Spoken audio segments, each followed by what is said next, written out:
And మీకు boy friend ఉన్నాడు కదా? అవునండి. ఆయన ఏం చెప్తున్నారు మరి? ఏకం బావా. ఏం చెప్తున్నారు? పేరే ఏకం బావా, నిజంగానే. ఓకే, అతని పేరే ఏకం బావా. మనకి బావా అంటే మనకి బావా మరదళ్ళ సరసం, బట్ అతని పేరే ఏకం బావా. He's a Punjabi. మీరు టీవీలో కూడా చెప్పారు నేను పోర్న్ చూస్తాను, పోర్న్ స్టార్ అని. నేను పోర్న్ స్టార్ అన్నా? నేను పోర్న్ చూస్తాను అని అన్నాను. పోర్న్ స్టార్ అని నేను ఎప్పుడు అన్నాను? ఇలా అన్నప్పుడు ఏమన్నా ఏమంటే అవి వేసి కొట్టాలనిపిస్తుంది నాకు. సరే, మీ బాయ్ ఫ్రెండ్ మీరు ఇదంతా చెప్పారు, నేను కమిట్మెంట్ ఇచ్చాను, లేకపోతే పచ్చిగా చెప్పాలంటే పడుకున్నానని కూడా చెప్పారు. ఇట్లా చెప్పేది కాదు, వీడియో చూపించమంటారా? పడుకున్నానా?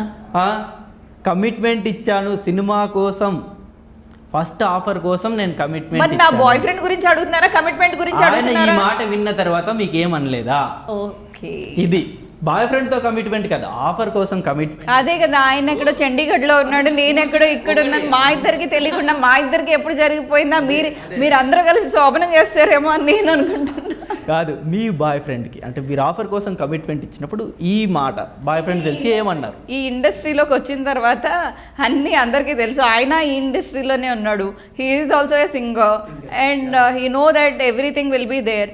అండ్ ఇక్కడ మానాలు పవిత్రంగా ఉన్నాయా లేదా కన్నా మనసులు పవిత్రంగా ఉన్నాయా లేదా అనేది చాలా ఉంటుందన్నమాట.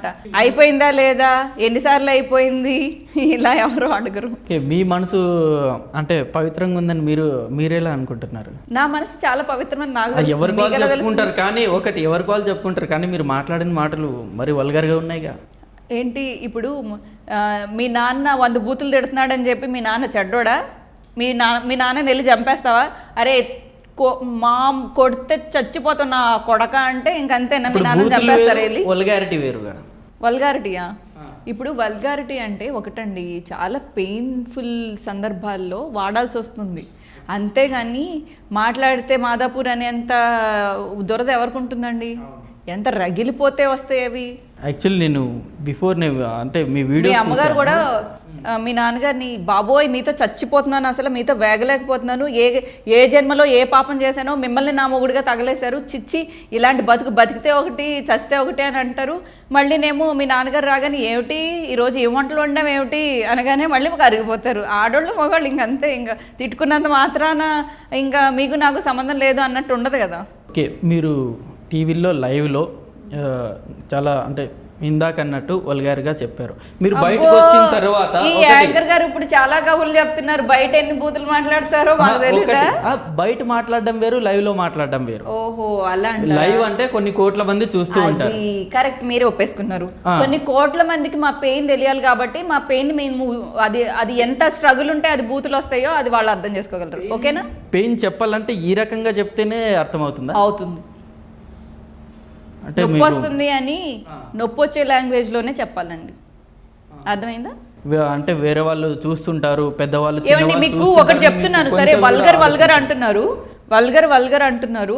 ఈరోజు అక్కడ కొన్ని రహస్య ప్రదేశాల్లో చెప్పుకొని ప్లేసుల్లో తాగించి, అలాగే ఇదేంటి డ్రగ్స్ ఎక్కించి ఇంజెక్షన్స్ రూపంలో అవ్వచ్చు, లేకపోతే నోస్లో పెట్టి ఇలా తీస్తారండి డ్రగ్స్, అలా అవ్వచ్చు. రకరకాల డ్రగ్స్ ఎక్కించి అలా అమ్మాయిల్ని వాళ్ళ మానాల మీద రక్కి అదేంటి పిచ్చి చేష్టలన్నీ చేసి చేతులతో చేయకూడని ప్లేసుల్లో చేయకూడనినట్టుగా బలవంతంగా నొప్పులతో చేస్తుంటే మీకు తెలుసా ఆ పెయిన్ ఎలా ఉంటుందో? ఈరోజు ఆ నొప్పి మేము అది బయటకు వచ్చి ఇలా పెయిన్ అవుతుంది అమ్మా నేను తట్టుకోలేకపోతున్నాను అని చెప్పేసి మాట్లాడుతుంటే అది మీకు వల్గర్గా ఉందా? అది చిన్నపిల్లలు చూస్తుంటే రేపొద్దున వాళ్ళకు కూడా అర్థం అవుతుంది, ఓహో సినిమా ఇండస్ట్రీ బయట కనిపించినంత ఆనందంగా ఉండదన్నమాట, పాపం వాళ్ళు ఆ తెర వెనకాల ఇన్ని కష్టాలు ఉంటాయి అన్నమాట అని చెప్పేసి అర్థం చేసుకుంటారు. మీరు ఈ ఉద్యమం స్టార్ట్ చేశారు, మీరు ఒకరైనా లేకపోతే మీకు సపోర్టివ్గా ఎవరైనా ఉన్నారా? సపోర్ట్స్ అండి, ఇప్పుడు నేను ఆన్ స్క్రీన్ ఎవరిని తీసుకొద్దాం అనుకున్నా వాళ్ళు తొందరగా ఏమనుకుంటారంటే, ఓహో చెడిపోయిన జాతిలో వీళ్ళు కూడా ఉన్నారనమాట, వీళ్ళు కూడా చాలామంది కింద నలిగిపోయి ఉన్నారనమాట.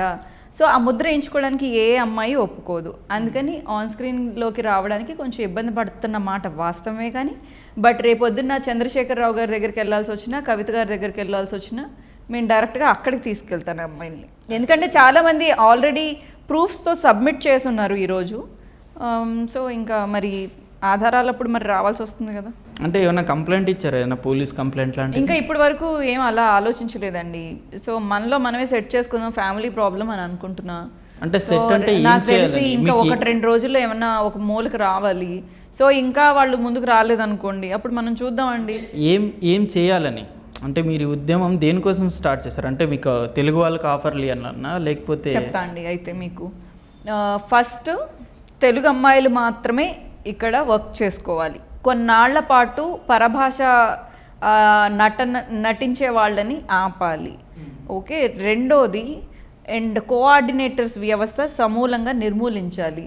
అండ్ థర్డ్ది మాకు ఫిలిం స్కూల్ కావాలి కొత్త అమ్మాయిలు నేర్చుకోవడానికి. అంటే కొత్త ప్రవాహం రావాలి అంటే ఫిలిం స్కూల్ ఒకటి ఉందనుకోండి, అక్కడికి వాళ్ళు నేర్చుకుంటారు అమ్మాయిలందరూ వచ్చి. అంటే ఒక కాలేజ్కి ఎంత ధైర్యంగా వెళ్తున్నారో ఫిలిం ఛాంబర్ దగ్గర స్కూల్కి కూడా అంతే ధైర్యంగా వస్తారు. చాలామందికి యాక్టింగ్ నేర్చుకోవాలి ఉంటుంది, కానీ ఎక్కడ నేర్చుకోవాలి, అది మంచిదా కాదా, అక్కడ ఎలా ఉంటుంది అనేది ఎవరికి తెలియదు. అదే మా వైపు నుంచి వచ్చింది అనుకోండి, కొంచెం ప్రొటెక్షన్ ఫీల్ అవుతారు.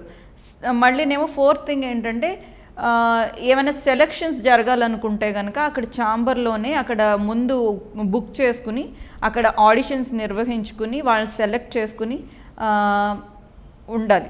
అక్కడే సెలెక్ట్ చేసుకోవాలి. బయట ఎక్కడికి పిలవడానికి, లాడ్జ్లకు కానీ హోటల్స్కి కానీ లేకపోతే ఆఫీసులకి కానీ పిలవడానికి లేదు. అండ్ ఫిఫ్త్ థింగ్ 24/7 ఏ మూల ఏ షూటింగ్ జరిగినా, ఏ ఆడపిల్లకి అన్యాయం జరిగినా ఆ ఫిల్మ్ని బయటికి రానివ్వం, బ్యాన్ అయిపోతుంది అంతే. సో ఇబ్బంది పెట్టేది ఏది ఉండకూడదు. లేదా ఇందులో ఒక ఎక్సెప్షన్ ఉందండి, వాళ్ళకి ఇష్టమైతే ప్రాబ్లం లేదు, మనకి ఎప్పుడు చెప్పరు, అది బయటికి రాదు. కానీ ఇబ్బందితో కూడిన ఏదైనా ఉంటే కనుక ఎట్టి పరిస్థితుల్లో ఒప్పుకునేది లేదు. అసలు ఆ సినిమానే బయటికి రాదు, ఇంకా అక్కడితో అయిపోతుంది. ఇంకా ప్రొడ్యూసర్కి కానీ డైరెక్టర్కి కానీ హీరోకి కానీ అది ఒక పెద్ద మార్క్లా మిగిలిపోతుంది. అండ్ ఒకవేళ ఎవరి చేతిలో ఎవరైనా సరే అమ్మాయిలతో మిస్బిహేవ్ చేశారు అనుకుంటే కనుక వాళ్ళకి చాలా దారుణమైన శిక్షలు ఉంటాయి. ఇన్ని ఇయర్స్ బహిష్కరణ అని ఉంటుంది. బాగా తీవ్రమైనది అయితే కనుక ఇంకా వాళ్ళు జీవితంలో ఫిలిం కూడా చేసుకోకూడదు అనేది నాదొకటి. ఇంకొకటి హిజ్రాల్ని ఇందులో ఇన్వాల్వ్ చేయాలి. ప్రతి ఒక్కళ్ళు మనకి బతికే హక్కు ఎలా ఉందో ఈవెన్ హిజ్రాల్కి కూడా బతికే హక్కు అలాగే ఉంది. సమాజంలో నీచపు చూపు చూడబడుతున్న వాళ్ళకి కూడా ఇక్కడ టెక్నికల్గా కానివ్వండి, యాక్టింగ్ కానివ్వండి, లేకపోతే ఇంకొకటి కానివ్వండి, ఇక్కడ యాక్టింగ్ మొత్తం వర్క్ చేసుకోవడానికి వాళ్ళకి ఒక స్కోప్ ఇవ్వాలి. అండ్ కొత్తగా ట్రై చేసే హీరోస్కి కానివ్వండి, లేకపోతే ప్రొడ్యూసర్స్ ఎవరైతే కొత్తగా పెట్టుబడి పెట్టాలని అనుకుంటున్నారో వాళ్ళకి రాగానే ప్రాసెస్ ఈజీగా ఉండాలి. అంతేగాని ఎవరు స్టూడియోస్ ముందు చేతులు కట్టుకుని సార్ వాళ్ళు కార్లో వెళ్ళిపోతుంటే సార్ మా సినిమా రిలీజ్ చేయండి సార్ అని చేతులు కట్టుకొని నిలబడే అంత అఘాయిత్యానికి రావక్కర్లేదు. అండ్ ఇంకా అలా చెప్పుకుంటూ పోతే కొన్ని ఉన్నాయి, కొన్ని రెడీ చేస్తున్నాము. వాటితో అసలు మీరు ఇన్ని చెప్పారు పాయింట్స్, వీటిలో ఏది అంత మొత్తం నెరవేరుతుందని మీకు నమ్మకం ఉందా? నేను ఒకవేళ ఈ మార్పులు తీసుకురాలేదనుకోండి, ఈరోజు నేను నిజంగా చెప్తున్నాను, ఆత్మహత్య చేసుకోవడానికి కూడా వెనకాడేది లేదు.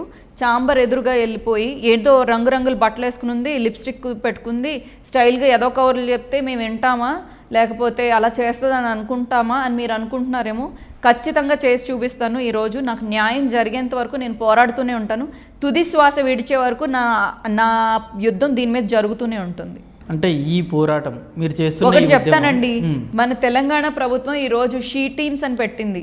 అంటే ఏ ఆడపిల్లలకి కూడా ఈరోజు ఎటువంటి ఇబ్బంది కలగకూడదు. తెలంగాణ రాష్ట్రంలో ఆడపిల్లలని విజిల్స్తో కానివ్వండి, లేకపోతే వెకిలి చూపులతో వెకిలి చేష్టలతో ఎవరైనా ఇబ్బంది పెడుతుంటే ఈరోజు షీ టీం ఎంత విజయవంతంగా సక్సెస్ అయిందండి.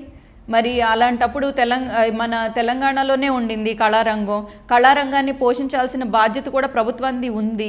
అక్కడ ఏడుస్తుంటే పీనుగులు లెగుస్తూ ఉంటుంటే, ఇంత దారుణంగా మోసపోతుంటే, ఇంత దారుణంగా వ్యభిచారం జరుగుతుంటే, కొన్ని వందల సినిమాలు ల్యాబుల్లో మూలుగుతుంటే తెలంగాణ ప్రభుత్వం చూస్తూ ఊరుకుంటుంది, చేతులు కట్టుకుని ఉంటుంది, గాజులు తొడుక్కుని ఉంటుంది అని నేను అనుకోవట్లేదు.